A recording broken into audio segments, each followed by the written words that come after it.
어느새 애굽 땅에 두 가지 재앙이 내렸습니다.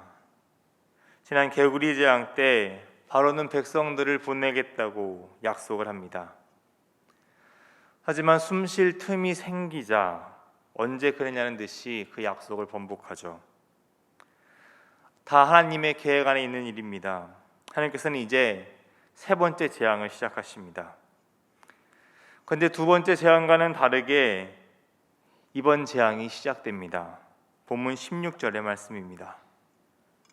여호와께서 모세에게 이르시되 아론에게 명령하기를 내 지팡이를 들어 땅에 티끌을 치라 하라. 그것이 애굽 온 땅에서 이가 되리라. 앞선 두 재앙은 바로에게 찾아가서 경고를 하고 그 재앙들이 시작되었습니다. 그런데 이번 세 번째 재앙은 경고 없이 일어납니다. 세 번째 재앙, 티끌이 이가 되는 재앙입니다.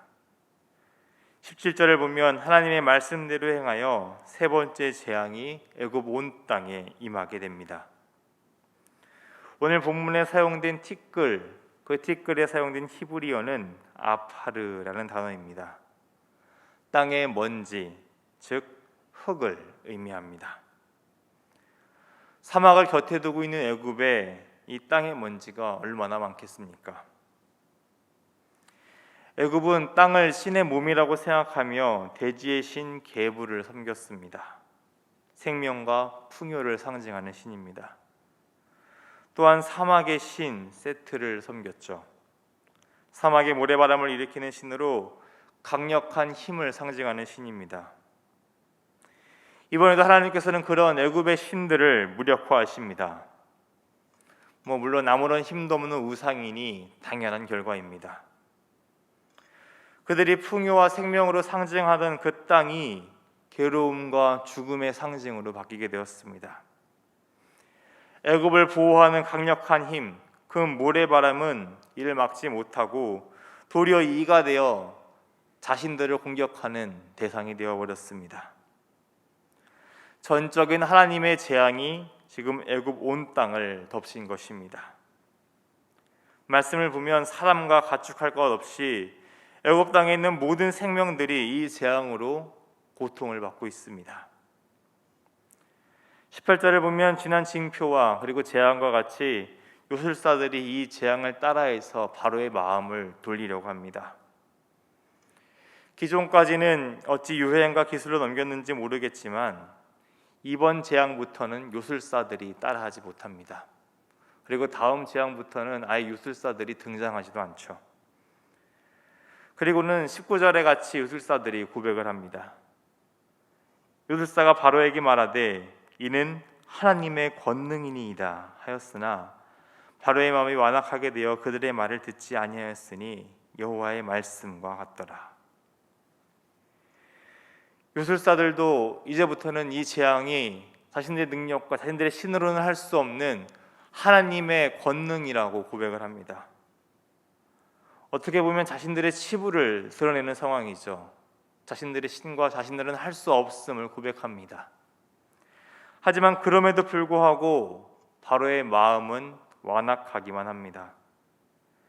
백성들과 그 땅 가축들이 고통을 받고 있는데 그 완악한 마음은 그것들을 외면하게 합니다. 그 외면의 결과가 어떠합니까?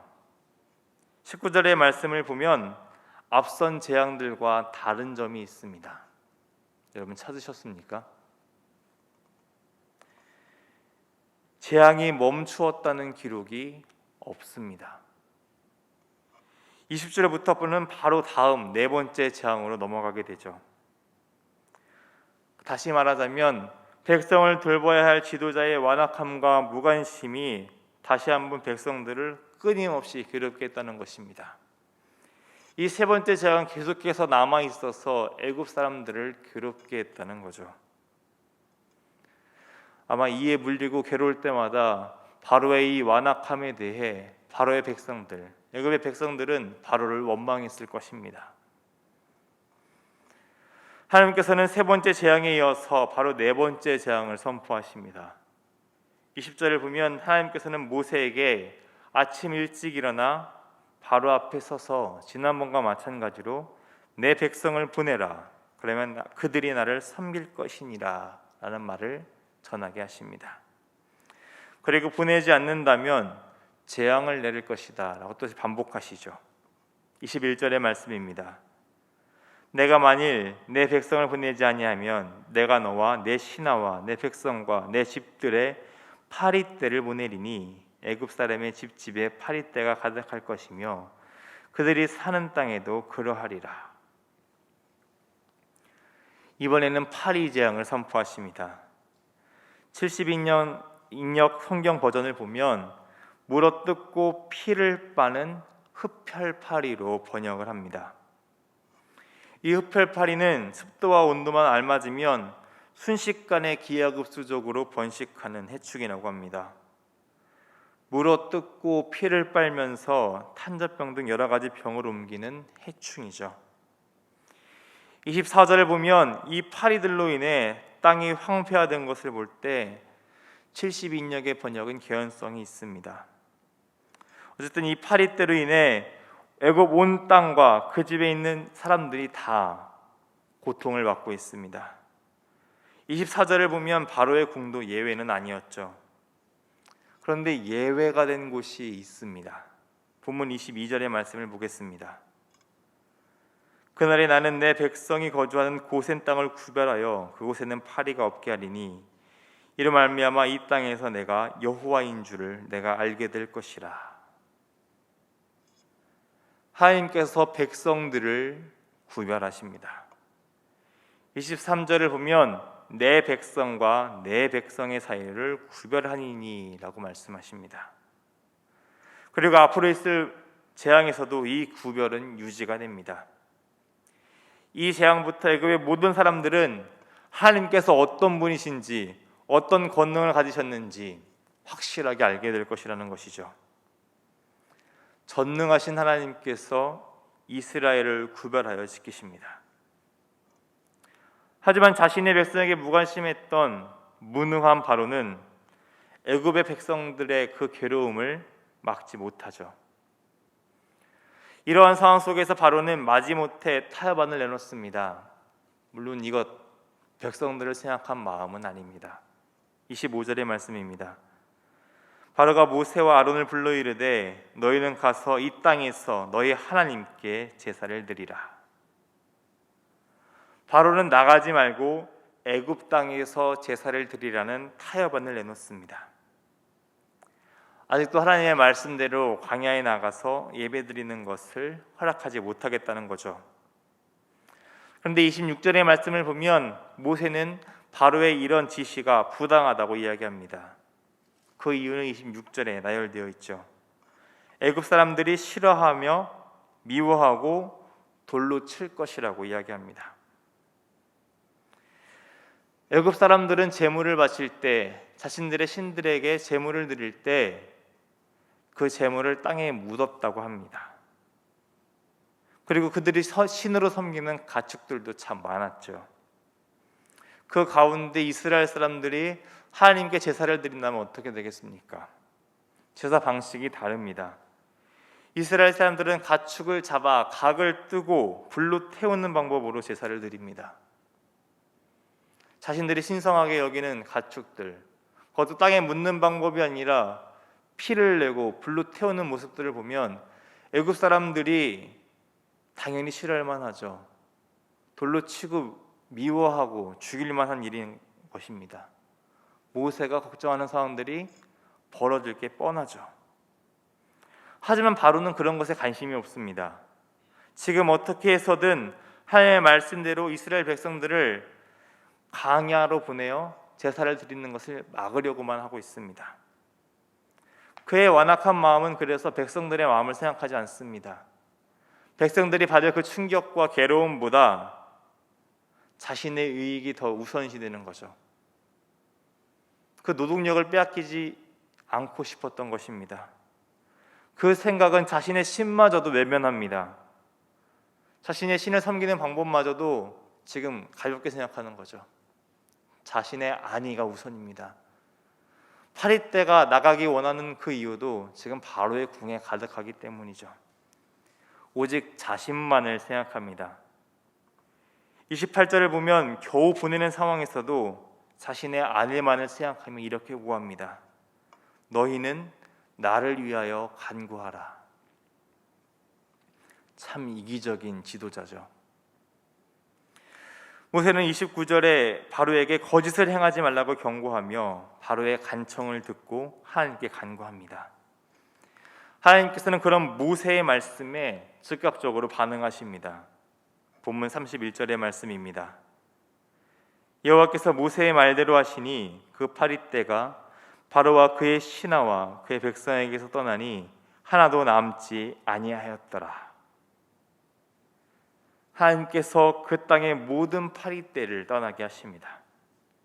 모세가 하나님께 기도하자 바로 응답하십니다. 하나님께서는 자신의 백성의 기도를 듣고 계십니다. 그리고 그 기도를 이루시는 분이시죠. 계속해서 이런 놀라운 일들을 경험하면서 바로는 어떠합니까? 32절을 보면 이때에도 그의 마음을 완강하게 하였다고 합니다. 그리고 약속을 지키지 않고 거짓으로 행하죠. 하나님께서는 자신의 백성을 외면치 않으셨습니다. 그들의 부르짖음에 응답하시고 그들을 구원하시기 위해 사명자를 세우셨죠. 모세를 보내십니다. 기도에 응답하십니다. 자신의 백성을 돌보십니다. 그러나 오늘 말씀 속에서 바로는 어떠합니까? 자신의 이익과 안위를 위해 자신이 돌봐야 될 백성을 외면합니다. 백성들이 고통받는 것보다 자신의 체면이 우선입니다. 백성들의 마음을 헤아리는 것보다 자신의 마음이 옳은 대로 행동합니다. 세상의 주가 그렇다는 것입니다. 이득과 감정에 따라 움직이죠. 그리고 그런 가치에 따라 버리고 버림받는 것이 만연합니다. 그럼에도 세상에 주가 주는 유혹이 참 큽니다. 달콤해 보이죠. 그 유혹에 넘어가 세상의 백성이 될 때가 있습니다. 나는 아니겠지 라는 그런 생각에 나는 짓밟히고 고통받지 않을 거라고 생각합니다. 내 주위 사람만, 나는 그것을 피해갈 거라고만 생각하죠. 오늘 말씀을 보시기 바랍니다. 세상의 주를 섬기는 모든 백성이 고통 가운데 있습니다. 황폐하게 되죠. 그것이 세상의 주, 사망과 죄의 권세 아래에 있는 자들의 결말입니다. 반면에 우리는 어떠한 사람들입니까? 하나님의 백성입니다. 어떤 상황이라도 자신의 백성을 외면치 않으시고 들으시고 구원하시는 하나님의 백성입니다. 우리 하나님이 어떤 분이십니까? 그 잃은 영혼 하나를 찾기 위해 온 힘을 다하시는 그분이 바로 우리 하나님이십니다. 그리고 그 사랑을 온 세상에 드러내 보이셨죠. 오직 하나님께서만 하나님 되심을 증거하셨습니다.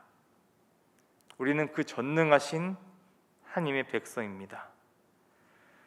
그러니 여러분, 오늘 세상 가운데 담대하시기 바랍니다.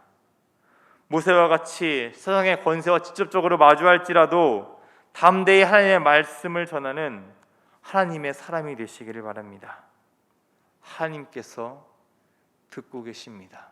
그리고 응답하실 것입니다. 그리고 그 말씀을 반드시 이루실 것입니다. 세상 가운데 구별된 죄로서 우리를 구별하심으로써 하나님께서 하나님 되심을 드러내실 것입니다. 오늘 하루 이 세상 가운데 우리를 구별하시고 지키시는 하나님의 은혜 가운데서 하나님의 사랑을 누리며 하나님에서 평안을 누리는 우리 모두가 되기를 주님의 이름으로 축원합니다. 기도하겠습니다. 거룩하신 하나님, 우리를 거룩한 하나님의 백성으로 구별하시고 하나님을 예배하는 백성으로 삼아주시니 감사합니다. 하나님의 백성으로 삼아주셨습니다. 하나님께 예배하는 자로 부르셨습니다. 크신 권능으로 붙드시고 하나님께서 하나님 되심을 보이셨습니다. 그 하나님께서 우리 하나님이 되십니다. 그러니 우리는 더 이상 외면과 고통 가운데 있는 자가 아닙니다. 우리를 돌보시고 응답하시는 하나님의 백성임을 감사함으로 고백하며 담대히 하나님의 말씀을 전하는 자가 되게 하여 주옵소서. 하나님의 말씀에 순종하며 행하는 믿음의 사람이 되게 하옵소서. 오늘 이 새벽 우리의 기도를 들으시고 응답하시는 하나님께 나아갑니다. 하나님의 품 안으로 나아갈 때에 권능으로 임하여 주옵시고 모든 문제 속에서 우리를 지키시고 구별하여 주옵소서. 사랑이 많으신 우리 주님 예수님의 이름으로 기도드립니다. 아멘.